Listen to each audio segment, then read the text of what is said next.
अपनी जटा से बेलपत्र को उठाकर अपने हाथ में लिया है और भगवान शंकर स्वयं बेलपत्र को हाथ में रखकर 12 ज्योतिर्लिंग की कथा को श्रवण कर रहे हैं। भगवान शिव ने बेलपत्र को हाथ में लेकर 12 ज्योतिर्लिंग की कथा का स्मरण कराते हुए पूछा। भगवान शिव कहते हैं, तुम रुका जी, आपने संपूर्ण शिव महापुराण की कथा कही, दुर्वासा बाबा का स्मरण कराया। भगवान दुर्वासा ऋषि ने बारंबार राम और कृष्ण की परीक्षा ली। उस रूप में आप स्वयं शिव अवतरित हुए। प्रभु एक काम करिए, अब आप हमें जो भगवान शंकर पृथ्वी पर अवतरित हुए 12 जगह पर, उस कथा को श्रवण करा दीजिए। भगवान भूत भावन भगवान शंकर ने जैसे ही कहा तो तुमरुका जी ने कहा, हे भोलेनाथ, ये 12 स्थान आपके द्वारा प्रकट किए हुए हैं। इन 12 जगह पर अगर जीव किसी भी एक स्थान पर भगवान शंकर की शिव महापुराण की कथा को श्रवण करेगा, उसका जीवन फिर बार बार जन्म और मरण से छूटकर वह भगवान के ही धाम को चला जाए।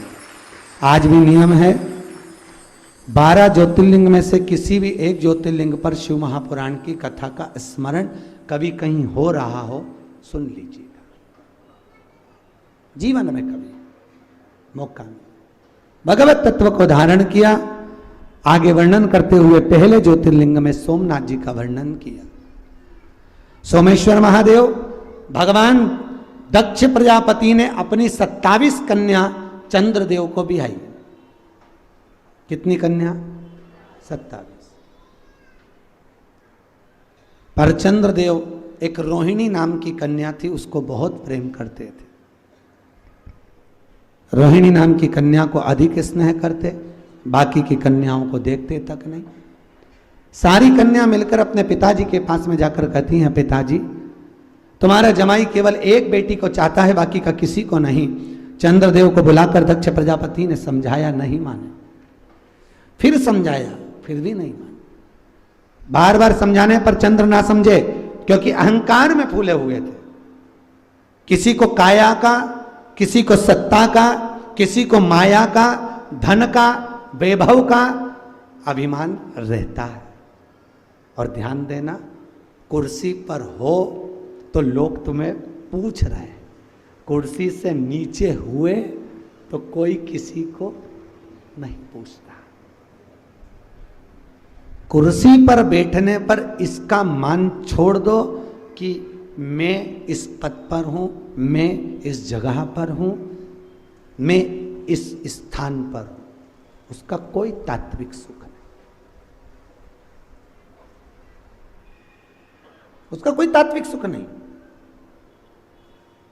आमदार की कुर्सी पर, खासदार की कुर्सी पर, विधायक की कुर्सी पर, सांसद की कुर्सी पर, आदि की जितनी कुर्सियां हुई हैं, जितने पद हुए हैं, चाहे सीएम पीएम जितने भी पद होते हैं, अध्यक्ष उपाध्यक्ष आदि जितने भी पद होते हैं, उन पद पर जो बैठा है उस कुर्सी की महत्वता है। जब वो उतर जाता है तब उसको कोई नहीं पूछता।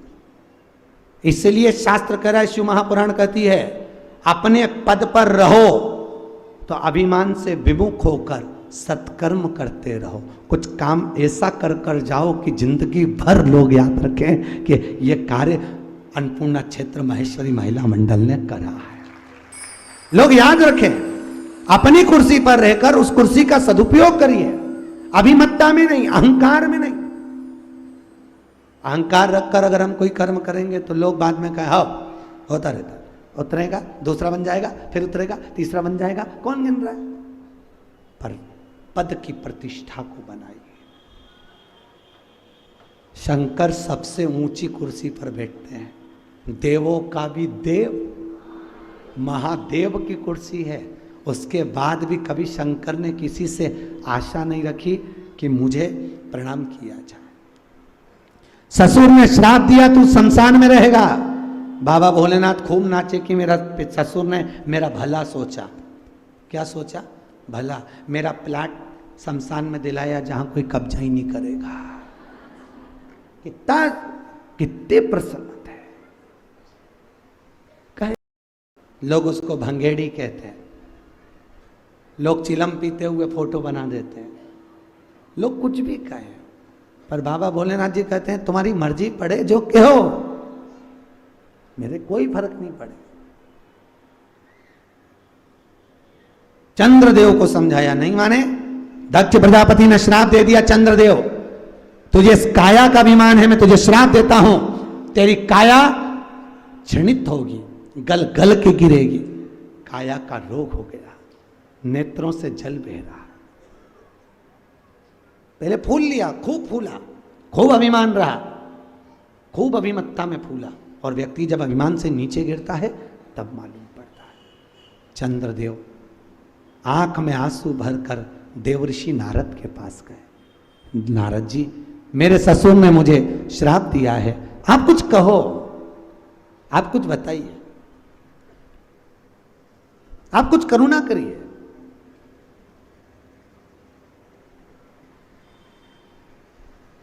और जहां अभिमत्ता चली जाती है वहां भगवान स्वयं साथ निभाता, स्वयं। यहीं उषा नगर में श्री रूप नारायण जी मंत्री जी ने श्रीमद् भागवत कथा कराई थी, याद है आपको? कौन कौन आया था, आपको ध्यान में होगा, आए थे? रूप नारायण मंत्री जी ने कथा कराई। ठंड का समय, इतना पानी, इतना पानी, इतना पानी, इतनी ठंड।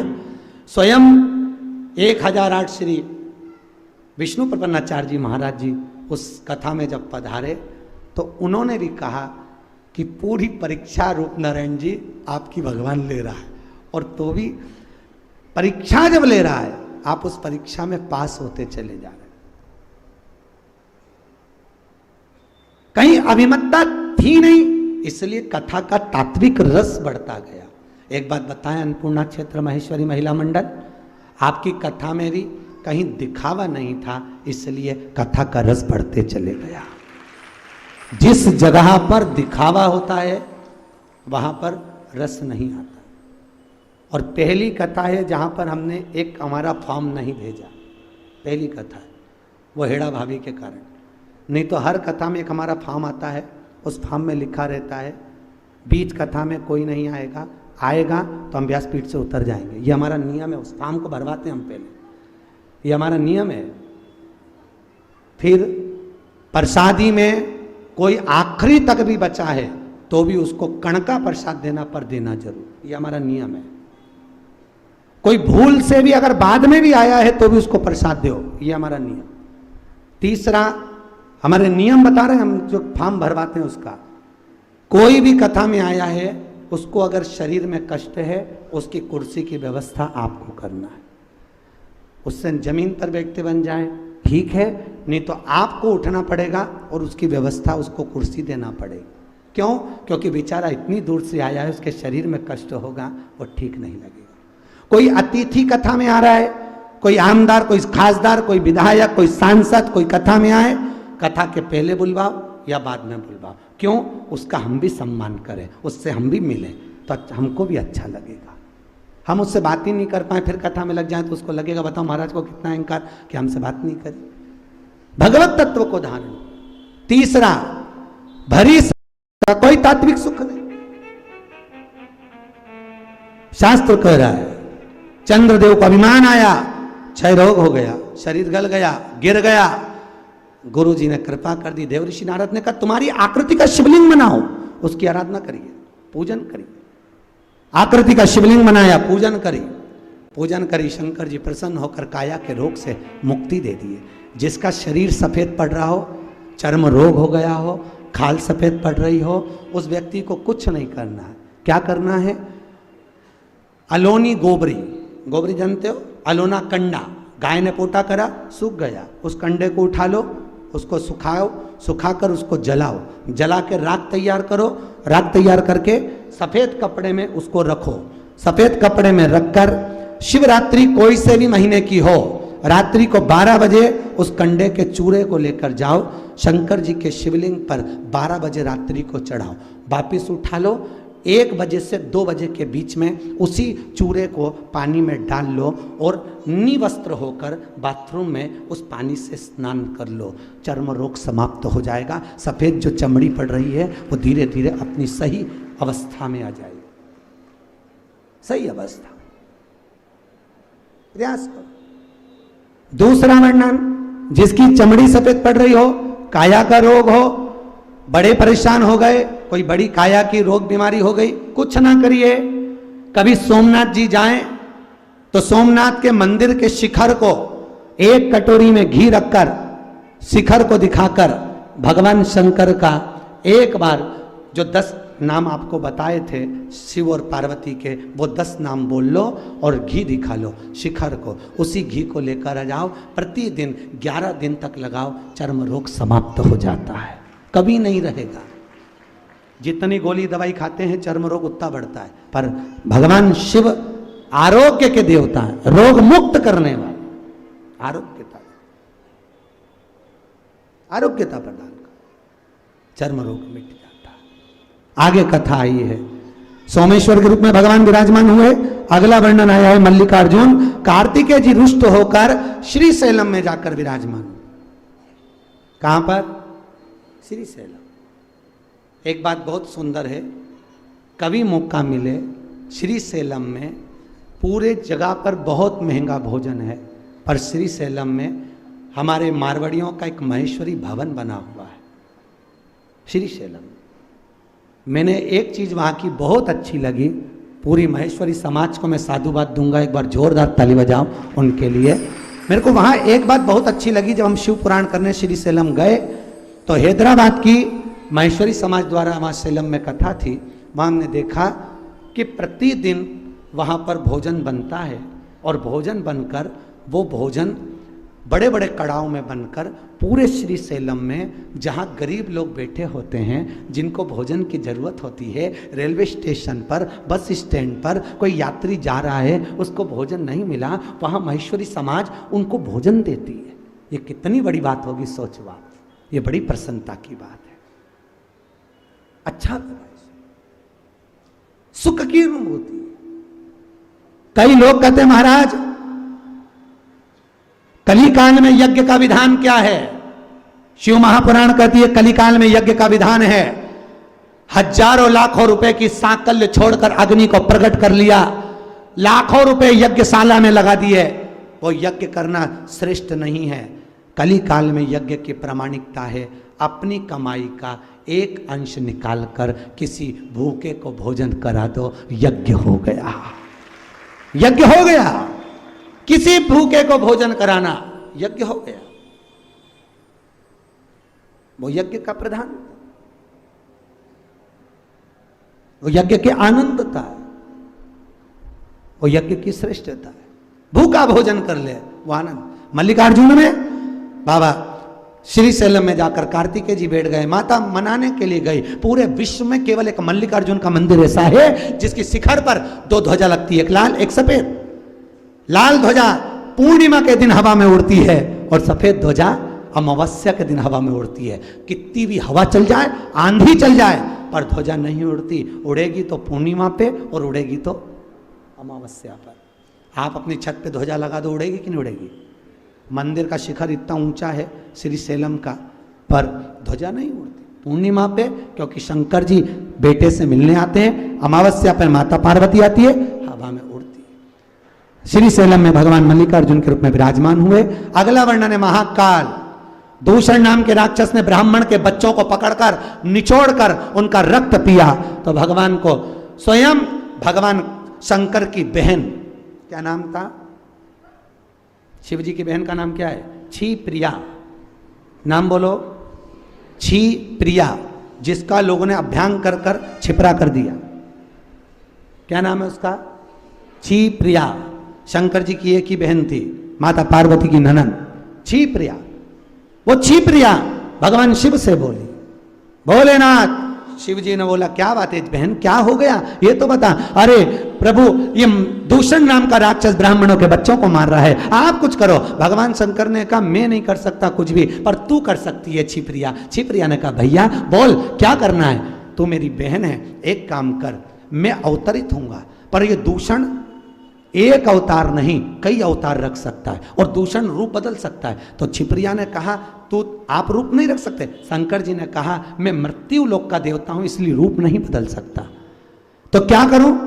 एक काम कर छिप्रिया, जब मैं आऊं तू मेरे ऊपर जल का छींटा देना, छींटा देगी, मैं 84 रूप धर लूंगा, 84 रूप रखकर इस दूषण नाम के राक्षस का 84 रूप में अवतरित होकर इसका संहार कर दूंगा। पूरी भारत की भूमि पर कहीं 84 महादेव नहीं है, केवल एक जगह पर है, उज्जैन में। भगवान शिव ने 84 रूप रखे और दूषण नाम के राक्षस का संहार करा। ये देखकर छिप्रिया बड़ी प्रसन्न हुई और अपने भाई को राखी बांधी। आज भी पृथ्वी की सबसे बड़ी राखी महाकाल राजा को बनती है, छिप्रिया की ओर से, बहन की ओर से, भाई की ओर से छिप्रिया ने। दूषण नाम के राक्षस का काल बनकर भगवान प्रगटे, महाकाल बने। जीवन में एक बार 84 महादेव जरूर करो, एक चावल का दाना 84 महादेव पर जा जाकर अवश्य चढ़ाइए, प्रयास करो, शिव का उत्तरित भाव। अगला वर्णन, ओमकारेश्वर। बिंद नामक पर्वत ने तप करा, भगवान शिव को राजी करा। तब भगवान शंकर उस जगह पर आ नहीं रहे थे, तो बिंद नामक पर्वत ने भगवान शंकर की पसीने द्वारा निर्मित बेटी को वहां बुलाया। क्या नाम है?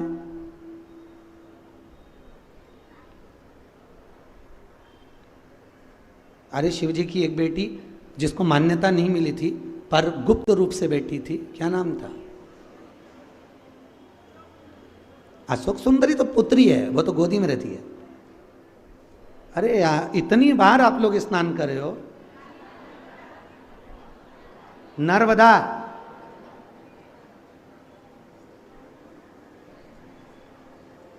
शिव जी की पुत्री है। शंकर जी ने जब तप करा था, उनके शरीर से पसीना निकला, पसीने ने स्त्री का रूप ले लिया। नर्मदा पुराण में लिखा है। उस स्त्री का नाम क्या पड़ा? नर्मदा। नर्मदा जी के पति का नाम क्या